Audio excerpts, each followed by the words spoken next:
ನಮಸ್ಕಾರ. ಕನ್ನಡಪ್ರಭ.com ನ್ಯೂಸ್ ಬುಲೆಟಿನ್ಗೆ ಸ್ವಾಗತ. Camera person Shashidhar Bhyrappa ಜೊತೆ ನಾನು ವಿಶ್ವನಾಥ್ ಸಿದ್ದಪ್ಪ. ಇಂದಿನ ಪ್ರಮುಖ ಸುದ್ದಿಗಳು. ಸಣ್ಣ ವ್ಯಾಪಾರಿಗಳಿಗೆ ವಾಣಿಜ್ಯ ತೆರಿಗೆ ಇಲಾಖೆ ನೋಟಿಸ್ ನೀಡಿದ್ದರಿಂದ ವ್ಯಾಪಾರಸ್ಥರು ಕಂಗಾಲಾಗಿದ್ದರು. ಆದರೆ ಈಗ ವಾಣಿಜ್ಯ ತೆರಿಗೆ ಇಲಾಖೆ ಗೊಂದಲ ನಿವಾರಣೆಗೆ ಮುಂದಾಗಿದ್ದು, ತೆರಿಗೆ ನೋಟಿಸ್ಗೆ ಗಾಬರಿಯಾಗಬೇಡಿ, ನಿಮ್ಮ ಉತ್ತರ ಅವಲಂಬಿಸಿ ದಂಡ ಜಿಎಸ್ಟಿ ನಿಗದಿಯಾಗಲಿದೆ.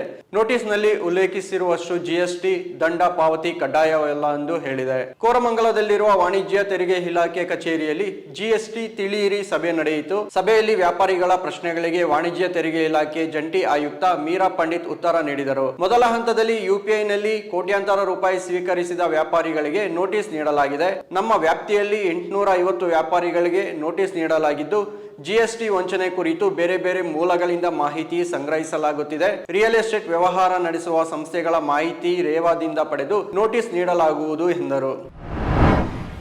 ಧರ್ಮಸ್ಥಳದಲ್ಲಿ ರಹಸ್ಯ ಸಮಾಧಿ ಆರೋಪ ಪ್ರಕರಣಕ್ಕೆ ಸಂಬಂಧಿಸಿದಂತೆ ಧರ್ಮಸ್ಥಳದ ಧರ್ಮಾಧಿಕಾರಿ ವೀರೇಂದ್ರ ಹೆಗಡೆ ಅವರ ಸಹೋದರ ಹರ್ಷೇಂದ್ರ ಕುಮಾರ್ ವಿರುದ್ಧ ಮಾನಹಾನಿಕರ ವಿಷಯಗಳನ್ನು ಪ್ರಕಟಿಸದಂತೆ ಮಾಧ್ಯಮಗಳು ಮತ್ತು ಯೂಟ್ಯೂಬ್ ಚಾನೆಲ್ಗಳ ಮೇಲೆ ಬೆಂಗಳೂರು ಕೋರ್ಟ್ ನಿರ್ಬಂಧ ಹೇರಿದೆ.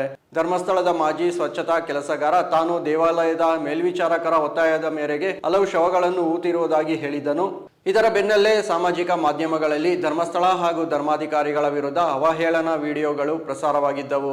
ಈ ಹಿನ್ನೆಲೆಯಲ್ಲಿ ಹರ್ಷೇಂದ್ರ ಕುಮಾರ್ ಕೋರ್ಟ್ ಮೆಟ್ಟಿಲೇರಿದ್ದು, ಸ್ವಚ್ಛತಾ ಕೆಲಸಗಾರ ನನ್ನ ಮತ್ತು ಕುಟುಂಬದವರ ಹೆಸರನ್ನು ಎಲ್ಲೂ ಹೇಳಿಲ್ಲ, ಹೀಗಿದ್ದರೂ ನಮ್ಮ ತೇಜೋವಧೆ ಮಾಡಲಾಗುತ್ತಿದೆ ಎಂದು ಕೋರ್ಟ್ ಮುಂದೆ ಅಲವತ್ತುಕೊಂಡಿದ್ದರು. ಈ ಮಧ್ಯೆ ಧರ್ಮಸ್ಥಳದ ರಹಸ್ಯ ಸಮಾಧಿ ಪ್ರಕರಣದ ತನಿಖೆ ನಡೆಸುತ್ತಿರುವ ಎಸ್ಐಟಿ ಅಧಿಕಾರಿಗಳಿಗೆ ದೂರುಗಳನ್ನು ಆಲಿಸಲು ಸಹಾಯವಾಣಿ ಆರಂಭಿಸುವಂತೆ 2003ರಲ್ಲಿ ನಾಪತ್ತೆಯಾಗಿದ್ದ ವೈದ್ಯಕೀಯ ವಿದ್ಯಾರ್ಥಿನಿ ಅನನ್ಯ ಭಟ್ ಪರ ವಕೀಲರು ಮನವಿ ಮಾಡಿದ್ದಾರೆ.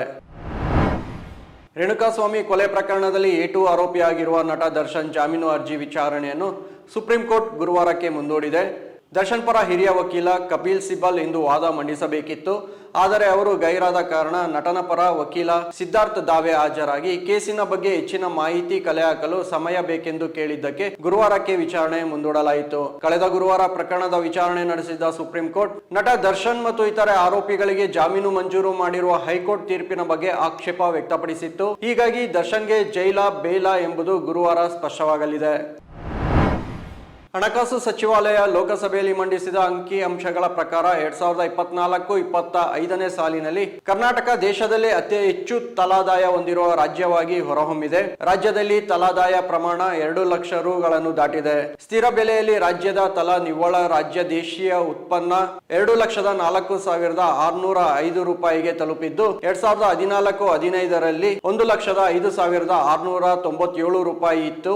ಇದು ಶೇಕಡಾ 93.6% ಬೆಳವಣಿಗೆ ದಾಖಲಿಸಿದೆ. ರಾಯಚೂರಿನಲ್ಲಿ ಫುಡ್ ಪಾಯ್ಸನ್ ನಿಂದಾಗಿ ಒಂದೇ ಕುಟುಂಬದ 3 ಸಾವನ್ನಪ್ಪಿದ್ದು, ಮತ್ತಿಬ್ಬರು ರಿಮ್ಸ್ ಆಸ್ಪತ್ರೆಯಲ್ಲಿ ಚಿಕಿತ್ಸೆ ಪಡೆಯುತ್ತಿದ್ದಾರೆ. ಮೃತರನ್ನು ರಮೇಶ್ ಅವರ ಪುತ್ರಿಯರಾದ ನಾಗಮ್ಮ ಮತ್ತು ದೀಪಾ ಎಂದು ಗುರುತಿಸಲಾಗಿದೆ. ಇನ್ನು ತಾಯಿ ಪದ್ಮಾ ಮತ್ತು ಇಬ್ಬರು ಮಕ್ಕಳನ್ನು ರಿಮ್ಸ್ ಆಸ್ಪತ್ರೆಗೆ ದಾಖಲಿಸಲಾಗಿದೆ. ನಿನ್ನೆ ರಾತ್ರಿ ತಮ್ಮ ಜಮೀನಿನಲ್ಲೇ ಬೆಳೆದಿದ್ದ ತರಕಾರಿಯಿಂದ ಆಹಾರ ತಯಾರಿಸಿ ಸೇವಿಸಿದ್ದರು.